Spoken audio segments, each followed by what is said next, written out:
یہ کہنا کہ جی پریگمیٹزم، پریکٹیکل پالیٹکس، بہت سے ہمارے ٹی وی اینکرز وغیرہ بھی ایسی بات کرتے ہیں کہ دیکھیں یہ رائٹ اور رانگ کی بات نہیں ہوتی، بات یہ ہے کہ حقیقت کیا ہے.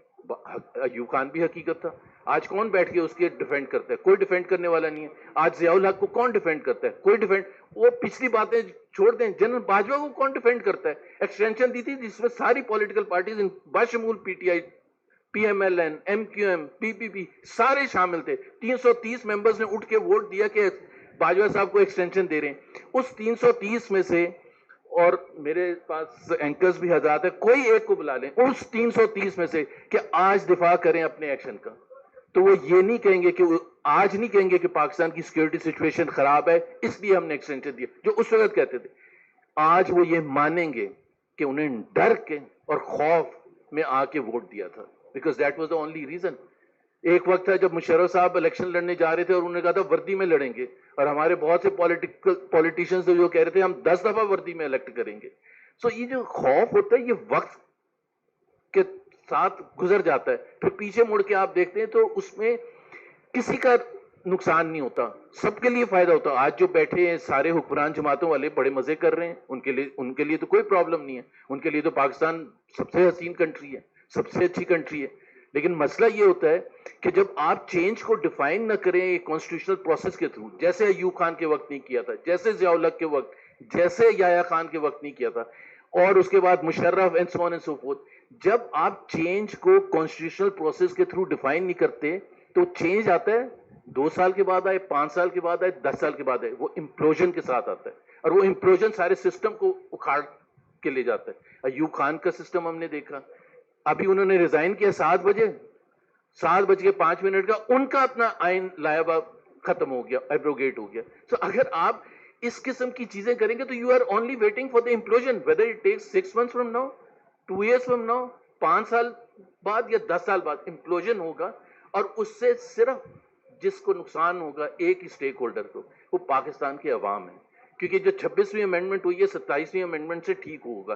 جیسے 18ویں امینڈمنٹ کی تھی، 17ویں امینڈمنٹ مشرف کی لائی گئی تھی اس کو ٹھیک کرنے کے لیے، جیسے 8th امینڈمنٹ کو لائی گئی تھی ضیاء الحق کے جو کانسٹیٹیوشنل چینجز تھے اس کو ٹھیک کرنے کے لیے. تو یہ تو سلسلہ آپ کا کبھی رکے گا ہی نہیں. اور آج جتنی لیڈرشپ بیٹھی ہے ان کو بھی یہ پتا ہے کہ یہ جو بھی سسٹم آج چل رہا ہے، یہ جو جوڈیشری کی اپوائنٹمنٹس کا سسٹم ہے، جس میں آپ نے بڑا سمپل سا کر دیا ہے، جو میں سب نے کرٹیسائز کیا، بٹ اس میں جو سب سے بڑا کرٹیسزم بنتا ہے، پہلے بھی ہمارے ثاقب نثار ہوں، افتخار چودھری ہوں، یا دوسرے چیف جسٹسز یا ججز آئے تھے، انہوں نے بھی کوئی ایسی شائننگ ایگزامپلس نہیں قائم کی تھی. تو جب حکمران جماعتیں یہ گلہ کرتی ہیں کہ جی پہلے والا سسٹم جو تھا وہ تو بالکل ہی خراب تھا، لیکن پہلے والے سسٹم میں آپ نے ایگزیکٹو کو پاور نہیں دی تھی کہ ایگزیکٹو کے سبسروینٹ ہو جائے، کہ جوڈیشری کی اپوائنٹمنٹ جو ہے وہ ایگزیکٹو بیٹھ کے کرے، اور وہ یہ والی ایگزیکٹو جو خود جس کے پاس مینڈیٹ نہیں ہے وہ طے کریے کہ چیف جسٹس کون ہوگا، وہ طے کریے کہ کانسٹیٹیوشنل بینچ ہوگا جس میں یہ جج لگیں گے، وہ طے کریے کہ کوئی انڈیپینڈنٹ مائنڈڈ ججز ہیں وہ نہ آ جائیں اور وہ نہ فیصلے کرنے پڑیں. تو پھر تو کسی کے پاس انصاف کی امید ہی ختم ہو جاتی ہے. جب 8 ججز ہوتے تھے اسلام آباد ہائی کورٹ میں، اس میں سے 6 ججز آنریبل بابر ستار ٹائپ اور بھی اچھے ججز، جب وہ اوپن لیٹر لکھ رہے ہیں کہ جی ہمیں اپنے مرضی کے فیصلے دینے کے لیے دباؤ ڈالا جاتا ہے، اور دباؤ کا بھی انہوں نے ڈیفرنٹ طریقے کار ڈیفائن کیے کہ کیمرے بھی لگائے جاتے ہیں، چیز بھی کیا جاتا ہے، دھمکایا بھی جاتا ہے، ڈرایا بھی جاتا ہے، کالیں بھی آتی ہیں. تو اگر ہائی کورٹ کے ججز کا اس کا کیا ہوا؟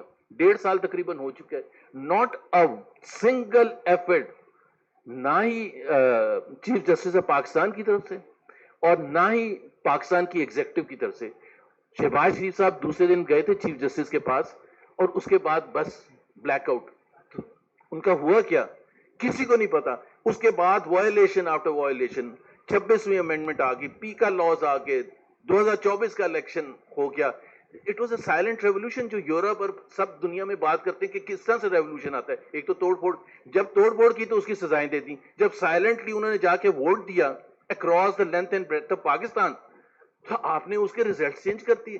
اور اس کو آپ کہتے ہیں کہ یہ اس پر آپ ریئیکشن بھی نہ کریں، اس پر آپ احتجاج بھی نہ کریں، اس پر آپ آواز بھی نہ اٹھائیں.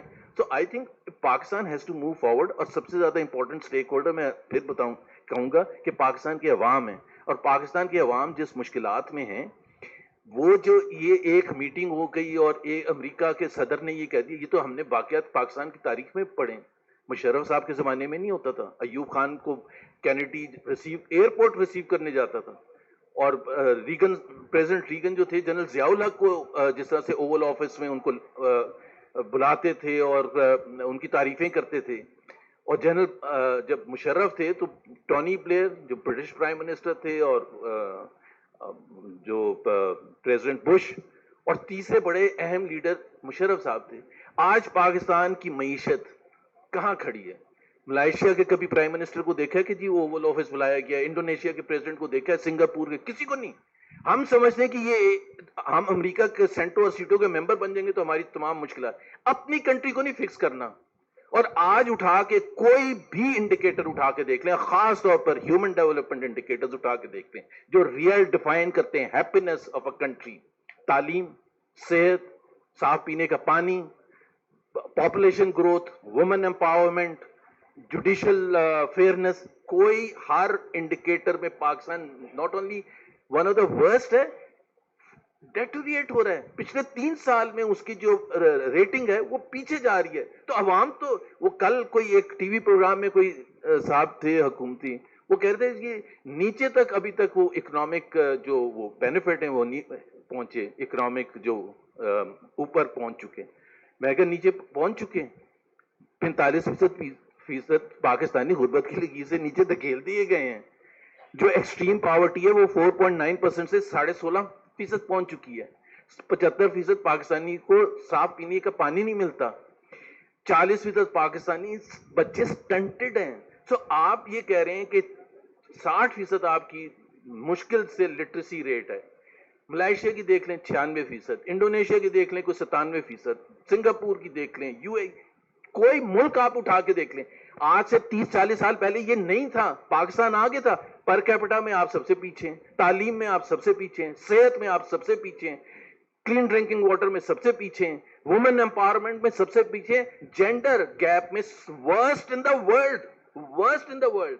اور پھر ہم کہہ رہے ہیں ہمارا بڑا زبردست چل رہا ہے اور فیوچر تو اور بھی زیادہ زبردست ہے.